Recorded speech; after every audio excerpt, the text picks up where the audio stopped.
Tonight, skipping the debate. CNN learning the former president is not attending the first Republican presidential debate on Wednesday, which will be in Milwaukee.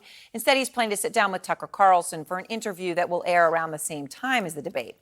Now, Trump holding no public events today. His 2024 rivals, of course, are across the country, testing out debate lines and now taunting Trump to show up. If you've qualified for the stage, which Trump has, not showing up is completely disrespectful to the Republican Party, who has made you their nominee twice, and to the Republican voters whose support you're asking for again. I think you owe it to the people to put out your vision, to talk about your record. And if you're not willing to do that, then I think that people are not going to look kindly on that.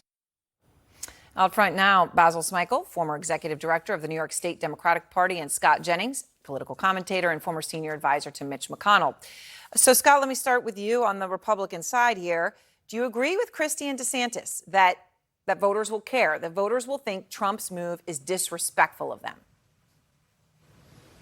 Well, I agree with him that it is disrespectful, but Donald Trump's been disrespecting Republicans since 2016, and it's working for him. He has busted party orthodoxy and party norms and party structures since he came onto the scene, and they love it. And so, as a strategic matter, I don't blame him. Frankly, he's got a huge lead. Everybody on that stage, or at least a few people, may want to take a shot at him. And he thinks he can get in a low-risk, high-reward environment with the Tucker Carlson interview. Candidly, from a strategic perspective, it's a no-brainer to sit this out and let everybody else tear Ron DeSantis apart. Basil, I know you sort of share that point of view, right, at this point. Absolutely. Can't get into Donald Trump's head. I wouldn't even try. But if I were advising him, I would say do not go. Your poll numbers are up. What do you have to lose? He has actually a lot to lose by being there. Someone like a Ron DeSantis has everything to gain from being there. Right. He can find a way to, if it's at all possible, to reset his campaign. But for Donald Trump, there's no reason for him to be on that stage. Right, especially because Chris Christie's going to be on that stage, and you can only imagine what those exchanges would be Exactly. like. So, Basil, while the Republican candidates are on the campaign trail, President Biden held that historic summit at Camp David today, and it was historic. Japan's prime minister, the president of South Korea, all together, and he was asked about Trump's comments that he would seek to reduce America's footprint on the Korean Peninsula, right? And that obviously U.S. troops there and the DMZ, present all over that country. Listen to what Biden said.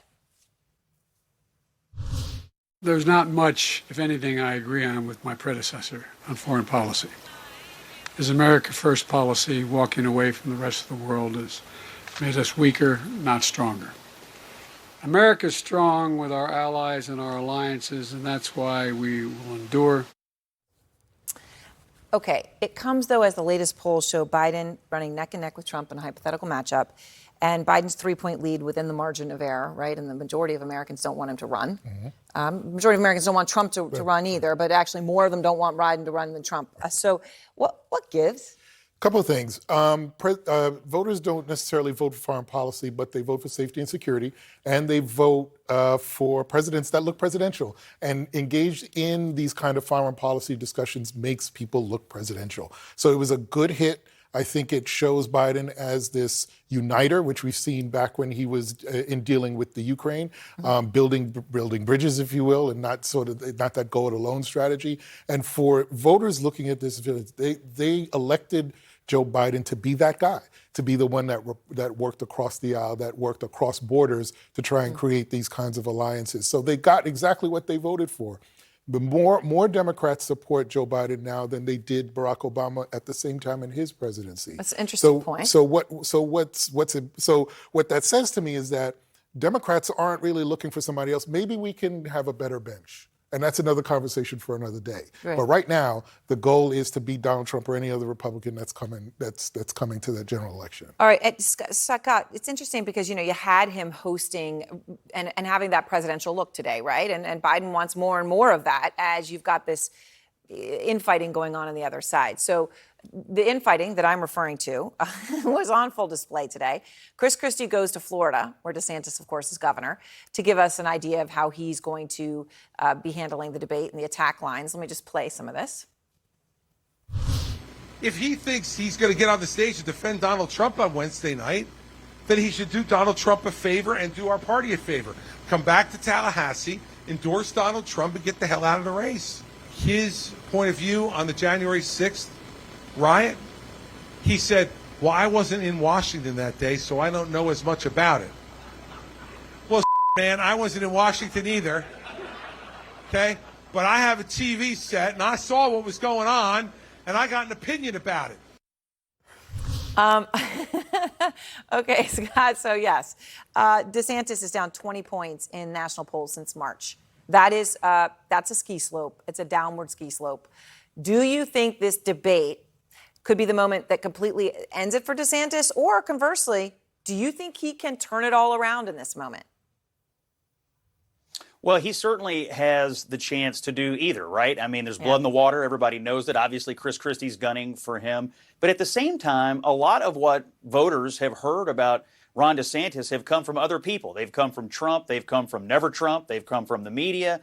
They've come from $20 million in attack ads that have been run against Ron DeSantis. This will be a chance for him, in his own words, to lay out who he is and why he is running, and to, obviously have a few moments of combat with some of these other Republicans. So, yeah, is there risk in this? Absolutely. But there's also opportunity to try to finally break through of all the noise that tends to surround his candidacy and really rise above that in his own voice. And that's what he's going to have to do. Right now, everybody on that stage wants to replace Ron DeSantis as the front runner of the non-Trump candidates. So he's going to be getting it from all sides. Right. Well, it's interesting you use the word combat, right? It's appropriate. Basil, the candidates are also talking about they're going to attack Biden, right? That's one thing that'll be the easy go-to for all of them, right? When DeSantis has been taking a lot of incoming to go there. DeSantis today went after Biden's silence over the weekend on the Hawaii wildfires. Of course, now he's going out there, but he's picking on him for that. 50% of Democratic primary voters, right? We touched on this, but they want someone else to be the party's 2024 nominee, notwithstanding what you pointed out about how he's more popular now among Democrats than Obama was at the same point in that cycle. Are you worried that this debate could turn any independent voters or wary voters away from Biden? In part because Trump's not there. So they actually get to look at real alternatives. I would be more concerned if the Republican primary electorate actually allowed any of their candidates to be that kind of candidate to talk about crossing the aisle in the way that Biden has done. That doesn't seem to happen. I talk about this all the time. Remember 2012? Chris Christie went and hugged Barack Obama, then President Obama, after Superstorm Sandy. Yep. And he spent the next several years finding a way to deny that.